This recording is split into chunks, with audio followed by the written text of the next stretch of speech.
So today is our last day of the discussion of the poem The Gift of God, because today is the concluding day. So we are taking into account two important points which have been left so far. They are source of the poem and the stanza-wise analysis of the poem. You know that George Herbert, being the metaphysical poet, had a wide reading of the religious texts including Bible. So the present poem is based on the speech on the story of Christmas creation. According to the story, God thought of endowing that part of a story of creation in which God gave knowledge, wisdom, beauty and strength to mankind, because these features were very essential for human existence. So here is the source, that is from the story of Christmas creation. And God has created human beings, and He has thought of endowing blessings. And so the poem starts from the speaker who is retelling the story. So the poem, while reading, seems to be retelling the story of the Christian creation. And according to that story, the speaker is addressing the story to the listener, the reader, that God has endowed knowledge, wisdom, beauty, thought to mankind, because God thought that these are all essential just features to be given to human being. So at last God has come to the final treasure lying in the blessing of glass of blessing. And so here the rest was withheld by God, because here is some consideration on the part of God that He made withholding that jewel with a view to keeping His best creation close to Him. So there was a query raised by the speaker, and that query had been resolved on the basis of certain argument, on the basis of certain reasoning. So what we can call, the Creator would never let His best creation love matter more than the Creator Himself. So we find the same thing is happening this time when the human beings are in love with physical world more than they should be for the spiritual world. And it is why there is the delink of relationship between the Creator and the created. So with this background of the story of Christmas creation, George Herbert has developed the idea to compose this poem. Now finally we are just going to talk about all the stanzas one by one. Here we are taking stanza 1, that is, when God at first made man. It is the circumstance when God was preparing to make human being. There was having a glass of blessing standing by, and there was a glass of blessing by him. Now let us, he said, he is saying to himself, pour on him all we can. Let the walls riches which dispersed lie contract into a span.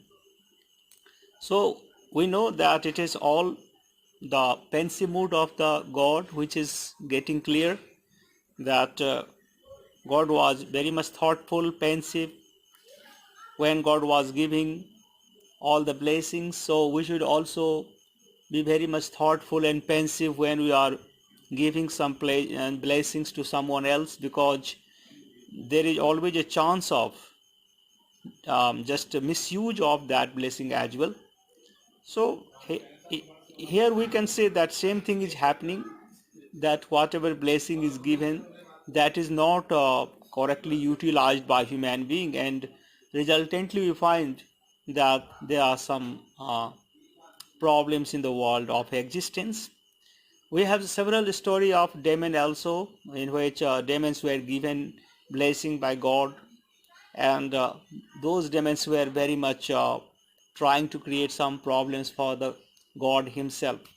So the same thing is here, that it is not just to give something. What we are giving must be given with all consideration, with all thought, that just the poet is trying to give us a message. Now we are checking all the possible words from the stanza 1 that I am keeping under diction 1. Here the first word I have chosen from the stanza 1, first line is made, that is the virtue of make. Standing by, being beside God. Now we are going to take into account the word pour on, which means endow with. The next word is dispersed, which means scattered. Lie is the next word I have chosen for you to describe, that is dwell. Contract, meaning come together, and at last it is a span, that is space. So the stanza is very much there. On the basis of a structure, we can say that we should look at the last word of each line, that is man, can, and span. In the line 1, 3 and 5, there is no sound repeated in man, can, and span. So line 1 is rhymed with the third, and third line is rhymed with the fifth. In the just second and fourth line, we find the last word by and lie. So by I vowel is rhymed with lie, I vowel. So second line is rhymed with the fourth line.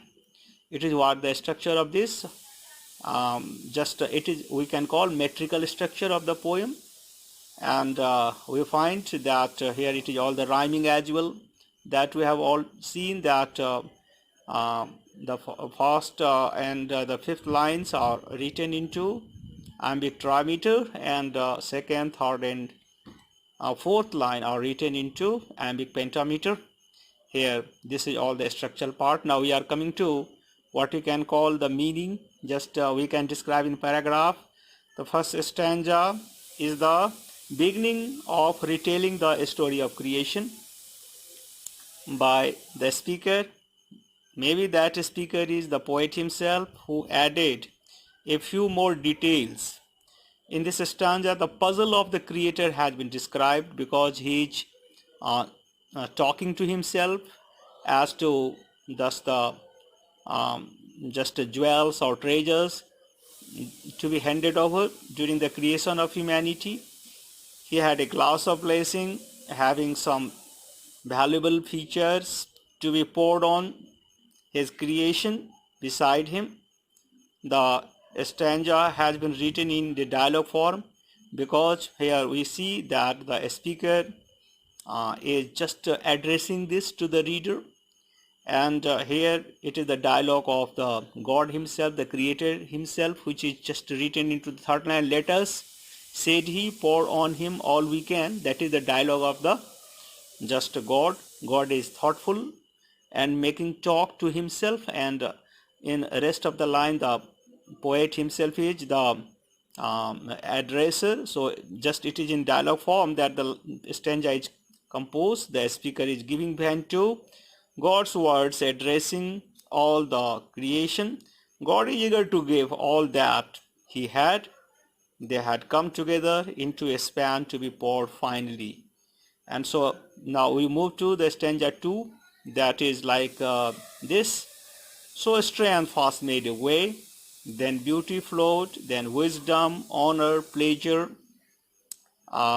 When almost all was out, God made a stay, perceiving that none alone of all his treasures rest in the bottom lay. So we can go through the diction here. First it is made a way, came out, thought, took the decision, or to give something, that is a strength. Flow, that is a stream, giving. Wisdom, that we know that it is the abstract noun form of the adjective wise. Now pleasure, the similar word is delight. And perceiving, knowing, treasure, invaluable things, and lay is the V2 form of lie. So here we can just once again look at the structure, metrical structure. We find the first line and the third line, which has the words like way and stay, a, and here find repetition of the vowel. These rhymes are rhymed. And so pleasure, treasure, here fourth, and the second lines are rhymed because pleasure, and just the fifth line is lay, that is way, stay, and lay, they are rhymed. So it is all the examples of just end rhyming, but we are just going to notice here that the first word of the first line, so, and the first word of the just no, there is so, when, then and when. We can look at then and when. Yes, the first word of the second line and the first word of the third line, they are rhymed. So here just we have already discussed earlier that example, they are all examples of initial rhymings. So this is what the structure is. Once again, it is written into iambic trimeter and iambic pentameter. Now we know that God just took the decision to give a strength first to human being, then God has decided to give beauty, then wisdom, then honor, then pleasure, and God has given everything the best what he had in the glass of blessing.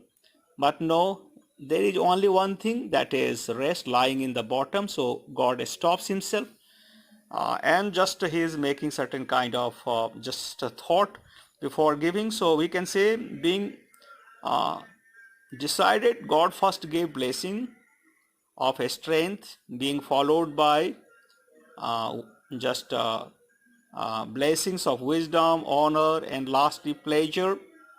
There is no mess so far as the poet is deciding to give all these things to human beings in the mind of God, till he finds the last treasure, that is rest, lying in the bottom. So while handing over rest, poet is thoughtful, but before it there is no mess in the mind of the poet, the God. So he is giving everything. So the incredible treasures have been given to men, and because they were very important for human existence, the God has given everything that man could do the best. And God has been just rethinking whether just rest is essential for physical existence of man. Yes, because when you are doing something physically, we want to take a stop. We want to take a rest to regain energy, that we can resume our physical work. But it should not be in our nature. Yes, from a body point of view, it is essential, but it should not be our just intention to be restful, just spiritually, or restful just in our temperament. No, no. So it would be very hazardous to be restful. Rest is an element essential for a spiritual existence of man, as God perceives out of his pensive mood. Now here we have the third stanza, that is like this. For if I should, said he. Now it is just argument, thinking going on. Now he is thinking whether he should give rest to human beings. What will happen? Just bestow this jewel also on my creature, then how they adore my gifts instead of me, he says. Suppose just the God is giving rest to human beings will start adoring his gifts instead of God. So there is a question, and in third line there is an answer. That answer implies that no, God is not going to give that kind of treasure like rest human beings and rest in nature, not the god of nature. So okay, that we should take rest just to just regain our energy, but that should not be essential just for god of nature. That in our nature god has not made us to be restful. Yes, to regain energy we can take rest, but not till until we have the final destination to achieve. That is, spiritually speaking, maintaining the relationship with God. So both should be leisure. And so here we find that question, the first line is the question here, that he is supposing that he is going to give rest to human beings, and the fifth line is the answer, that both should be leisure, and the ground is that God gives rest. If it is the case, then human being will try to adore it, not he is going to adore God. Now we can just see once again the last word here is he, me, and be. The first, third, and the fifth line rhymed due to e sound, and creature, nature here cha, and here these two words are similar in sounds, so they are rhymed also. Now we can talk about diction. So bestow means provide, give, jewel, gem, creature, the created, that is human being himself, adore, worship, gift is present, and loser, one who loses. Now so we can say that in the stanza God comes out of his maze when he decides not to shower rest on human beings. He analyzes the situation when man would just be restful, man would adore his gifts in lieu of him. So God argues that he does not let man worship nature. He would not worship the God of nature. So the creator and the created both be losers in this way. Now moving to the fourth stanza, we can say that yet let him keep the rest, but keep them with refining restlessness. Let him be the rich and weary, that at least, if goodness lead him not, yet weariness may toss him to my breast. So here rest, list, and breast, these three lines are rhymed, and ness in the second and fourth, so they are also rhymed. And we can see here that God is once again giving a kind of thought, let him keep the rest. Yes, rest is essential from a physical point of view, but within the rest there should be refining restlessness. Man should be discontented. Just man should take rest, but within he should be discontented, not satisfied within. So that will always just pull man to the God. If within he is restless, then it will be very much essential for man to remember God. So he says that man should have everything. Man should be rich, but man should be weary. Man should be rich, but man should be restless, because this is the only thing that is the just what we can call pulley. And it is why we have already discussed that it is a metaphysical concept, that at least if by virtue of goodness man is not adoring God, the weariness within will always make man remember God, and so man will be always near God. So here, from Dixon point of view, we are going to talk about all the possible words here. So refining, wishing discontentedly, restlessness, uneasiness, weary, it is tired out and tossed through. Now once again we are making the just a review of all these kind of things. So the last stanza about the reasoning that prevented him from not giving humanity a complete life of rest. God wants human being to be in refining restlessness for the ultimate rest in the lap of God. It is for everyone to rest only until they feel restless. Then they should get back to their lives. God thinks that in weariness and exhaustion of life, man remembers God. We can also say that weariness is a push factor to toss human being to his breast. We can feel out of our experience that activity, exhaustion, rest, and rejuvenation are cyclical and moving around center of God. We simply cannot break anything from in between, and they in integrally relate. They are integrally related. So here rest is essential for continuation of physical life, but for a spiritual life, refining restlessness pushes man towards diving into realization of ultimate pleasure as was found by Buddha, Mahavira, Jesus, and so on. So they were all spiritual leaders. They were also in search of ultimate truth, ultimate rest. And when you are looking at the history of Buddha, Mahavira, and Jesus, you find they were just full with everything in their just material world. But there was something within that was his just refining restlessness, which made them to search and search and search, remember and remember and remember, and finally they sought what was final truth. That was the thing that they all went near God by their just activity of just a restless endeavor to find the truth. So in this way today we are making the final conclusion about the poem that we have talked, and now we can say that we should always try to remember this poem, not from examination viewpoint, but it will be very much helpful to make our life easygoing. In our day-to-day life also we should remember God, and God will help us definitely.